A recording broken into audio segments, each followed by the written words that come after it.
Naku ha, eto kakabahan na naman tayong lahat mga bossing. Bakit na naman? Meron na naman po silang gagawing pagtitipon, mga bossing.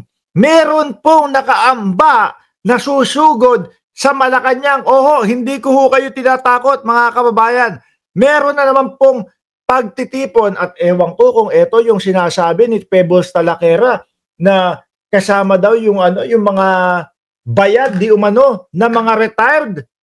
'Di ba ang sabi ni Pebbles Talaquera, Remy Uy, is merong mga binayaran na retired na mga general daw 'yun o kung ano man galing sa AFP at kung saan-saan, no? Ng 300,000 para sumama doon sa rally, mga bossing. Ito na nga po yung balita. Hindi ko na po pagtatagalin, ilalabas ko na agad sa inyo. Nako, kailangan maprotektahan natin talaga ang ating Pangulo. Dahil ano pa ang sinabi doon, mga kababayan? Ang sinabi pa doon ni Pebbles Talaquera ay hindi lang ang Pangulo ang target nila, pati po ang ang asawa at anak, buong pamilya ni Pangulong Bongbong Marcos. Kaya po kayo na bahalang magkalat nitong video na ito, mga bossing, Kailangan makapag-ingat ang Pangulo, lalong-lalo na po ito, yung balita. Pagdating po nung araw na susugod na po sila sa Malacanang para pababae si Bongbong Marcos. 20 milyon! Ay. Naku, putik na yan. Dali nga, putik na yan 20 lang pala. Sorry, hindi kasi nung kanina nung sinend sa akin ng Team MR, pupungas-pungas pa kasi ako kanina. No, gaganong-ganon ako. Sabi ko sa inyo, antok pa ako, ang haba ng pagkalasing ko. Kala ko 20M yung 20 na DDS daw 20 na DDS susugod sa Malacanang para pababain si PBB. Naku, sorry. Akala ko 20M.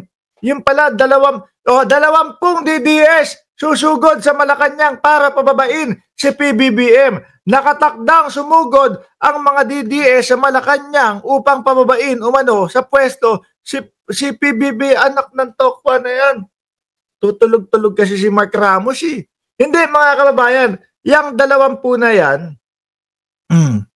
mukhang totoo Bakit to? Tingnan nyo simulan natin nung panahon ni dating Pangulong Duterte doon sa Davao. 2 taon makalipas. Naalala nyo yun? Yung sigaw ng dating Pangulo, bangag si Ferdinand Marcos Jr. Di ba, Chris Angel? Bangag si Ferdinand Marcos Jr. Oh, ganon. Ang dami pong nanonood noon. Ngayon po, hinantay yung paglalabas ng ebidensya ng dating Pangulo. Ultimo ako, sabi ko, kinakabahan ako dito Pag ito nilabas ng dating presidente na si Bongbong Marcos ay sumisinghot ng kung sa panahon ng siya ay nanunungkulan na sa Pilipinas, sabi ko, tatanggal ako ng suporta kay Bongbong. Hindi ko na susuportahan ito. Di ba? Ang dami pa nun. Tapos, sumunod yung ibang mga mautog. Sinundan ng ibang mga pagtitipon nila. Meron pa silang mautog Bulacan na wala, pinauwi nung may-ari ng lupa. kasi sabi nung lawyer wala, ayaw namin ng gulo dito. Puro kayo kaguluhan Sige, alis, baklasin nyo yung SMNI, baklasin nyo yung kung ano-ano. Ayun, hindi natuloy yung mautog nila. Umuunti na po sila ng umuunti. Simula po nung hindi sila makapaglabas nung kanilang mga ebidensya. Sila maharlika, meron pang mga puting ahas. Di ba? Paubos ng paubos. Sabi ni Opinion Duka ng Ceresa Post, Mimol Mauer. Yun nga po yan.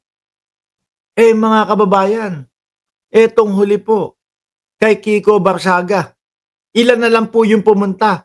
100 na lang po yung pumunta.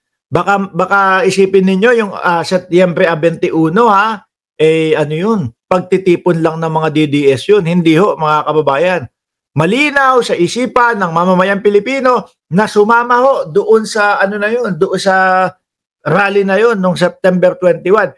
na ang isisigaw ay laban sa korupsyon. 'Di ba, Annalyn Ando? Oh. Yun ang isisigaw. Laban sa korupsyon. Kaya yung mga DDS, dali-dali ang ginawa nila ay nakisali sila para magmuka na yung kanilang na yun ay kanilang rally. O epal na lang ho. Pero eto yung kay Kiko Barsaga ho. 100 ang pumunta. Yes, 100 ang pumunta. Tapos umulan lang. Nabawasan na ng 50. 50 na lang ho ang natira, mga boss chipamo sir. At yung sinasabi ni Kiko Barsaga dyan, tayo ay aaraw-arawin natin itong Forbes Park. Nasa na ho sila ngayon? Mga kababayan, wala. Hindi nangyari yung sinasabi ni Kiko Barsaga na aaraw-arawin. Kaya nga, nagagalit si Banat Bay kay Kiko Barsaga. Bakit daw? Nagpakita lang daw doon, konting kaway-kaway, tapos natakot na. Duwag naman din daw ho. May saltek lang, pero duwag pala. Mga boss, Di po ba? Paubos ng paubos. Kaya kung ito yung pagsugod nila na mangyayari, ibig sabihin ganyan na lang talaga ho ang numero nila. Paunti na ho ng paunti. Magaling lang po yung mga DDS, mga kababayan. Alam nyo kung saan? Magaling lang po sila doon sa comment section. Kaya kayo dyan, na nasa ilalim, yung mga blue ang pangalan, naku, wag nyo nang sipain yung mga DDS, kawawa naman. Biruin mo, di ba, kahit na paulit-ulit yung sinasabi, hayaan nyo na. Nakakaawa pupunta kami sa rally, pupunta kami sa rally. Pati nga yung dating Pangulong Duterte, pinagluloko nila di ba, Janelle Van der Heers? Pinagluloko ng mga DDS, bakit? Sabi nung dating Pangulo, issue ka ba? Tara, sama ka sa rally. Tapos nung nandoon na ho, mga kababayan, wala. Hindi makapuno ng basketball court. Sabi ko sa inyo yung kanila, konting ulan lang, wala, alisa na. Tingnan nyo, kahit pa paano, yung rally na ito, mga bossing, alam ko kakamping yung rally na ito no? Tapos laban sa korupsyon. Bayang mag-ibig, kailan sa silanganan, alap ng puso. Ganyan, Kiko, umulan, bumagyo, nandun kayo. Yung sinasabi ninyo na aaraw-arawin ninyo, hindi nyo nga magawa Bakit? Natakot na din siguro yan si Kiko Barsaga sa Forbes Park.